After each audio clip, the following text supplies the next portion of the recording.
راج اللہ کا اور رواج رسول اللہ صلی اللہ علیہ وآلہ وسلم کا۔ اسی اقوال زرعی کے مصداق رائٹس ٹی وی کے ناظرین کے لیے دو عدد خوشخبریاں ہیں۔ ایک تو قرآن مجید اور حدیث کی مدد سے کنٹینٹ کریشن انتہائی آسان ہو جاتی ہے، اور اسی ایک ٹول کی مدد سے ہم اپنے لیے دنیا اور آخرت کے لیے توشہ آخرت کا سامان مہیا کر سکتے ہیں۔ اسی حوالے سے قرآن مجید کی دو آیات سورہ تکاثر کی پیش خدمت ہیں۔ بسم اللہ الرحمن الرحیم، الہاکم التکاثر حتی زرتم المقابر، غفلت میں رکھا تم کو بہتات کی ہرس نے یہاں تک کہ تم نے قبریں جا دیکھی۔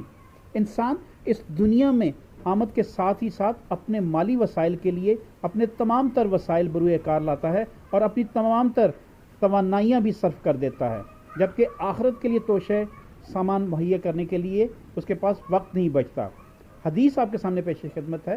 نبی پاک صلی اللہ علیہ وسلم سے ایک صحابی نے پوچھا، یا رسول اللہ صلی اللہ علیہ وآلہ وسلم، ماں باپ کے اولاد پر اور اولاد کے ماں باپ پر کتنے حقوق ہیں؟ تو نبی پاک صلی اللہ علیہ وسلم نے فرمایا، ماں باپ ہی تمہاری جنت ہیں اور ماں باپ ہی تمہارے لیے دوزخ کا باعث بن سکتے ہیں۔